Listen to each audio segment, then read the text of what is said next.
Your laptop runs on tiny switches that flip between 0 and 1, on or off. A quantum computer plays a stranger game. It uses 0 and 1 at the same time.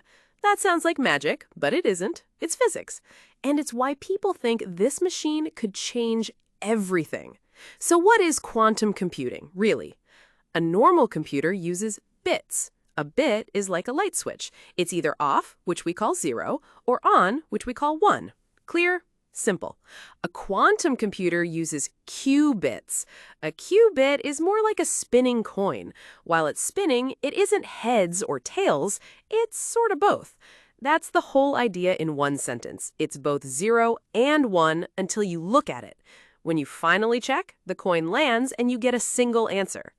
Now let's see how that weird idea actually helps. There are 3 simple tricks at work. First is superposition. Picture that spinning coin again.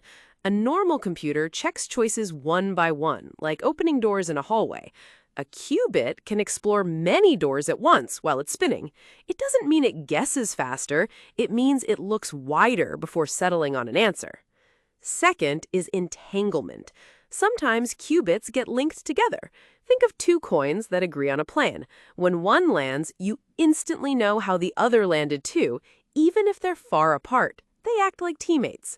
That teamwork lets a quantum computer handle relationships that would overwhelm normal machines. Third is interference. Think about waves in water. When waves line up, they grow bigger. When they crash into each other, they flatten out. Quantum computers use this wave behavior to their advantage. Bad answers cancel themselves out. Good answers get boosted. By the end, the right result is the one that stands out. So why does any of this matter to you? Because some problems are just too big for today's computers. One impact is encryption. Most digital locks are safe because guessing the key would take forever. A strong quantum computer could shrink that time dramatically. That's scary, but it's also why new, safer locks are already being built. Another impact is medicine.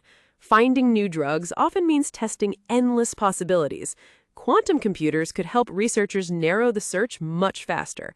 Fewer dead ends, better guesses sooner.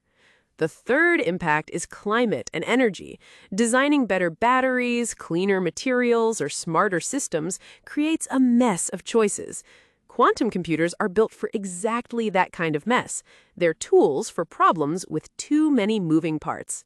And this isn't science fiction. It's a race happening right now. Google, IBM, and Microsoft are all chasing working quantum machines. Each one is betting on a different approach. Each week, one company pulls ahead. Lately, Google's breakthroughs have been grabbing headlines, with interest surging fast. Then the others respond, and the race tightens again. So now you see it.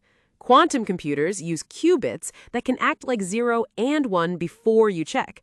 They rely on mixing states, linking teammates, and boosting the right waves.